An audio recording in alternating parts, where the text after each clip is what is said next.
السلام علیکم۔ آج سے 1200 سال پہلے ہارون الرشید کا زمانہ تھا، جس کی ایک بیوی ملکہ زبیدہ تھی، بڑی نیک اور اللہ والی۔ قصہ بہت لمبا ہے مگر میں مختصر بیان کروں گی۔ ملکہ حج کے لیے مکہ مکرمہ آئی تو خبر ملی کہ قحط سالی ہے، پانی کی وجہ سے سارے حاجی پریشان ہیں۔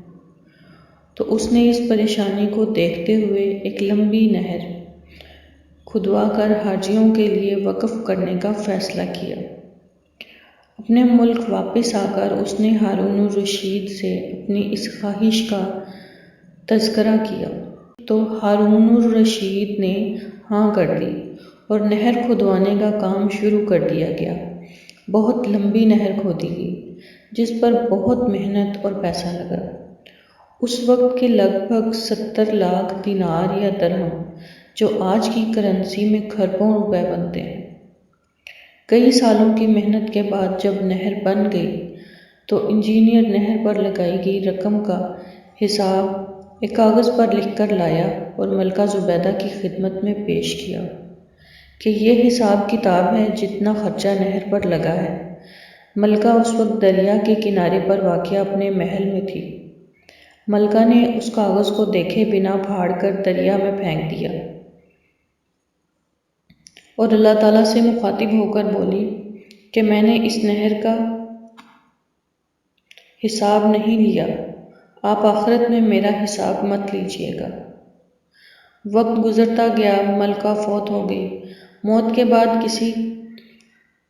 کسی کی خواب میں ملکہ زبیدہ سے ملاقات ہوئی تو پوچھا اللہ تعالیٰ نے آپ سے کیا معاملہ فرمایا؟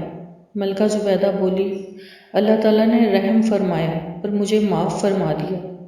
اس دیکھنے والے نے کہا ظاہر ہے آپ نے نہر کھدوا کر اتنا بڑا کام کیا تھا، اللہ تعالیٰ نے بخشنا ہی تھا۔ ملکہ زبیدہ بولی نہیں، میری بخشش نہر کھدوانے کی وجہ سے نہیں ہوئی۔ ملکہ زبیدہ کہنے لگی میں ایک دن کھانا کھا رہی تھی، کھانے کے دوران اذان شروع ہو گئی، میرا دوپٹہ سر پر نہیں تھا، میں نے ہاتھ میں پکڑا ہوا لقمہ نیچے رکھا، پھر دوپٹے سے سر کو ڈھانپا، پھر لقمہ کھایا، بس یہی ادا اللہ تعالیٰ کو پسند آ گئی اور مجھے بخش دیا گیا۔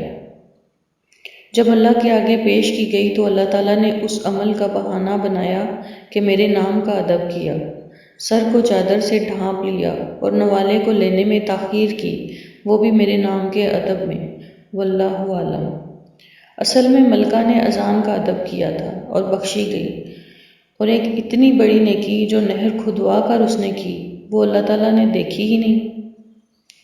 اس واقعے میں اذان کا ذکر آیا ہے جسے ہم روزانہ سنتے ہیں، مگر آج جو اس میں چھپا خزانہ بتایا جا رہا ہے وہ کسی اللہ والے سے محبت کی برکت سے ملا تھا۔ وہ اللہ والے فرمانے لگے جو بندہ اذان ادب اور دھیان سے سنے گا اور جواب دے گا، خاص طور پر جب مؤذن کہے حی علی الصلاۃ حی علی الفلاح کے جواب میں لا حول ولا قوۃ الا باللہ العلی العظیم کہے گا، اللہ تعالیٰ اس بندے یا بندی کو 3 انعام ضرور دے گا۔ وہ بندہ مانگے یا نہ مانگے اللہ تعالیٰ ضرور دے گا انشاءاللہ تعالیٰ۔ پہلا انعام جو اسے دیا جائے گا وہ یہ کہ اللہ تعالیٰ اس کی نسلوں میں سے نماز اور سجدے نہیں چھینے گا، اللہ تعالیٰ اس کی نسلوں کو عبادت دے گا اور اپنی محبت دے گا انشاءاللہ تعالیٰ۔ دوسرا انعام جو ملے گا وہ یہ کہ آخری وقت میں شیطان گمراہ نہیں کرے گا، خاتمہ بالخیر ہوگا انشاءاللہ تعالیٰ۔ تیسرا انعام اللہ تعالیٰ اس سے عافیت نہیں چھینے گا انشاءاللہ تعالیٰ۔ آپ سب نے عافیت لفظ تو سنا ہوگا، مگر اس عافیت میں ہے کیا وہ بھی سنتے جائیں۔ اس عافیت میں اللہ تعالیٰ نے رکھا کیا ہے؟ اللہ تعالیٰ جسے عافیت دے پھر اسے نظر بد، جن، جادو سے بچاتا ہے، نفس کے حملوں سے بچاتا ہے، شیطان کے حملوں سے بچاتا ہے، حادثوں سے بچاتا ہے، زمین و آسمان کی بلاؤں سے بچاتا ہے، ایمان کے چھن جانے سے بچاتا ہے، اپنے سے دور ہو جانے والے بد اعمال سے بچاتا ہے، سلامتی عطا فرماتا ہے اور اپنی رحمت والی چھاؤں عطا فرما دیتا ہے۔ جسے یہ سب مل جائے اسے دنیا و آخرت کی ساری بھلائیاں مل جاتی ہیں۔ اب حضرت بلال رضی اللہ تعالیٰ عنہ والا عمل بھی سن لیں، جس کی برکت سے ان کی نسلیں آج شاد و آباد ہیں، اور آج بھی حضرت بلال رضی اللہ تعالیٰ عنہ اور ان کی نسلوں کا نام زندہ ہے۔ حضرت بلال رضی اللہ تعالیٰ عنہ ایک خاص عمل کیا کرتے تھے۔ ہر اذان کے بعد آپ رضی اللہ تعالیٰ عنہ ہر اذان کے بعد سب غیر مسلموں کے لیے دعا مانگا کرتے تھے۔ دعا میں کیا مانگتے تھے؟ وہ دعا میں سب غیر مسلموں کے لیے ایمان مانگتے تھے، خیر مانگتے تھے، رحمت مانگتے تھے، برکت مانگتے تھے۔ آج بھی اس کریم رب کے وہی وعدے ہیں جو حضرت بلال رضی اللہ تعالیٰ عنہ کے ساتھ تھے۔ آج بھی جو غیر مسلموں کے ساتھ ساتھ مسلمانوں کے لیے بھی درج بالا دعا مانگے گا، اللہ تعالیٰ اسے حضرت بلال کی طرح سدا بہار رکھے گا۔ قیامت تک اس کو اور اس کی نسلوں کو سدا بہار رکھے گا، اس کو اور اس کی نسلوں کو رنگ دے گا۔ جہاں آپ اپنے لیے مانگتے ہیں وہاں پر سب مسلم اور غیر مسلموں کے لیے بھی مانگیے۔ یقین کیجئے اس عمل سے اللہ تعالیٰ اور نبی کریم صلی اللہ علیہ وسلم بہت خوش ہوتے ہیں۔